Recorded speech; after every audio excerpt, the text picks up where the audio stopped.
फूलों वाली पार्टी हो तो सत्यपाल मलिक साहब तो आपके अपने थे, लेकिन वो जम्मू कश्मीर के साथ साथ देश के अलग अलग स्टेटों में गवर्नर रहे, 2 हाउस के मेंबर पार्लियामेंट रहे, MLA रहे।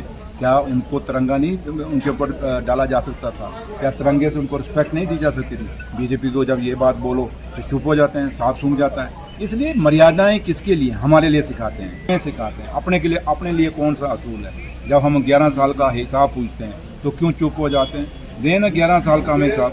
जब हम पूछते हैं उनको कि 28,000 करोड़ रुपए का पैकेज आया जम्मू कश्मीर के अंदर, जम्मू की फैक्ट्रियों को पूछो जम्मू सूबे के, वो कहते हैं हमें कुछ नहीं मिला। कश्मीर के इंडस्ट्रियलिस्ट को पूछो, वो कहते हैं हमें कुछ नहीं मिला। तो भैया फिर मिला किसको? अगर नहीं, इन दोनों इंडस्ट्रीज को नहीं मिला, लोकल इंडस्ट्री को नहीं मिला, तो वो 28,000 करोड़ पैकेज कहाँ गया? वही तो हम कहते हैं LG साहब को कि LG साहब आप इस 28,000 करोड़ का पैकेज जो हमारे जम्मू कश्मीर के इंडस्ट्रियलिस्ट जो हैं उनको शक है, शुबा है, और वो कहते हैं कि हमें कुछ नहीं मिला, एक CBI इंक्वायरी करा दीजिए।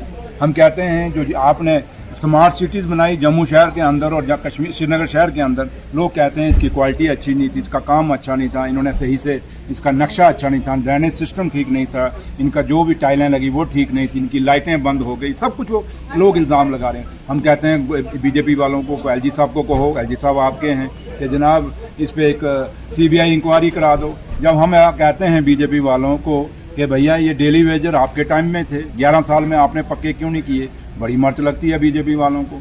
हम जब उनको कहते हैं कि ये सुनील शर्मा साहब खुद खेल मंत्री थे, आपको याद होगा, तो रैबरे खेल उस पर इल्ज़ाम लगाना चाहिए। इसलिए अगर बातें करने पे जाएं किसी, चाहे वो रैबरे खेल, रैबरे जंगलात, रैबरे जरात, जो भी, चाहे वो होम गार्ड्स हैं, SPOs हैं, या डेली वेजर्स हैं, या जितने भी लोगों की मुश्किलें और मुसीबतें 11 साल की हैं, उस पर ये बात नहीं करते। इसलिए मैंने आपको कहा है कि बीजेपी जो कहती है चलने नहीं देंगे, भैया चलने, हम चल तो रहे हैं। जिन लोगों को टांगें जम्मू कश्मीर के लोगों ने लगाई हों, उनकी टांगों में बहुत दम है, मजबूत हैं। आपकी टांगें किसी एक आदमी के कारण आप जीते हो, अपने बलबूते पे जीत के आओगे, उस दिन आप लोगों की बात करोगे। हम लोगों की बात क्यों करते हैं? क्योंकि हमें पता है कि जम्मू कश्मीर के लोगों ने हमें वोट क्यों डाला है, और जम्मू कश्मीर के लोगों ने हमें वोट जिस मकसद से डाला है, उन्होंने 5 साल की हमें हुकूमत दी है, और 5 साल बाद जब हुकूमत ख़त्म होगी, हम एक एक बात का, अपने मैनिफेस्टो का, और उसके बाद का जो भी बातें हैं वो हम सारी बताएंगे आपको। चंद रोज के अंदर 15 नवंबर को मैं सनत नगर ब्रिज का हम ओपनिंग फाउंडेशन स्टोन रख रहे हैं। ये 1-2 दिन के अंदर कमरवाड़ी का जो ब्रिज है आपका, उसका उद्घाटन कर रहे हैं। आपका ये जो ब्लूवर्ड रोड है, जो वाइडनिंग है, इसकी आप लोग भी आए थे, चंद दिनों के अंदर इसका हम नींव पत्थर रखने जा रहे हैं। ऐसे कई काम हैं, जम्मू के अंदर भी हैं, कश्मीर के अंदर हैं, जो अधूरे इन्होंने छोड़े हैं। गिनती पे जाएंगे तो मेरा ख्याल आपको भी रात पड़ जाएगी, मुझे भी रात पड़ जाएगी, फिर रातों दर रातें ये जिक्र होते रहेंगे। इसलिए मैं लंबी चीज़ें नहीं जानना चाहता।